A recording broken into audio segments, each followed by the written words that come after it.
அதாவது லஞ்சமே இருக்கக்கூடாது தான் எல்லாருடைய எண்ணமும். இதில் இவங்க குற்றவாளியா அவங்க குற்றவாளியான்னு சொல்கிறது வந்து எப்படின்னா 2 பேருமே குற்றவாளி தான். அதில் கொடுக்குறவங்களும் குற்றவாளி தான், வாங்குறவங்களும் குற்றவாளி தான். அதில் வந்து யார் அதிகமான குற்றம் செய்கிறான்றது தான் நீங்கள் இப்போ கேட்க வரீங்க. இதில் என்ன விஷயம்னா, இவங்க கொடுக்கறதுனால தான் அவங்க கேட்குறாங்க.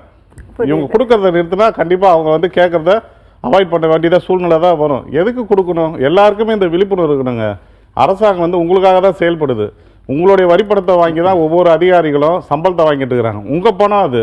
உங்களுக்காக வேலை செய்து தான் அவங்களை நியமிச்சுக்கிறாங்க. நீங்கள் போய் அவங்களுக்கு பணம் கொடுத்து பழகுனீங்கன்னா அவங்க என்ன பண்ணுறாங்கன்னா, உங்கள் பணத்தை வாங்கிட்டு நல்லா எல்லா செலவும் பண்ணிவிட்டு அவங்களோட சம்பளத்தெல்லாம் சேமித்து பண்ணி ரொம்ப ராஜபோக்க வாழ்க்கை வாழ்ந்துட்டு இருக்கிறாங்க. ஸோ நீங்கள் ஃபஸ்ட்டு கொடுக்குறத நிறுத்துங்க. நிறுத்துனீங்கன்னா ஆட்டோமேட்டிக்காக அவங்களுக்கு கண்டிப்பாக அவங்களுடைய வேலையை செய்ய வேண்டியது அவங்களுடைய கடமை. வேலை செய்ய முடியாதுன்னு யாரும் சொல்ல முடியாது. சட்டப்படி போராடுங்க. செய்யலையா சட்டத்தை கையில் எடுத்துங்க. அவங்க மேலே பெட்டிஷன் போடுங்க. அதுக்கு மேலதிகாரிட்ட கொடுங்க. சட்டம் உங்களுக்கு கண்டிப்பாக பாதுகாப்பு கொடுக்கும். ஏன் அதை யாருமே பண்ண மாட்டீங்கன்னு எனக்கு புரியல. உங்களுக்கு வந்து உடனே வேலை ஆகணும், உடனே பண்ணணும், உடனே நிற்கணும்னா நீங்கள் தான் அவங்கள தூண்டி விடுறீங்க லஞ்சம் வாங்குறது. ஸோ அதனால் நீங்கள் தான் முதல் குற்றவாளியாக இருக்கிறீங்க. அதை மாற்றிங்க. மாற்றினீங்கன்னா இந்த நாடு மாறும். இந்த நாடும் மக்களும் நல்லா இருக்கணும்னா அந்த லஞ்சம் ஒழியணும்.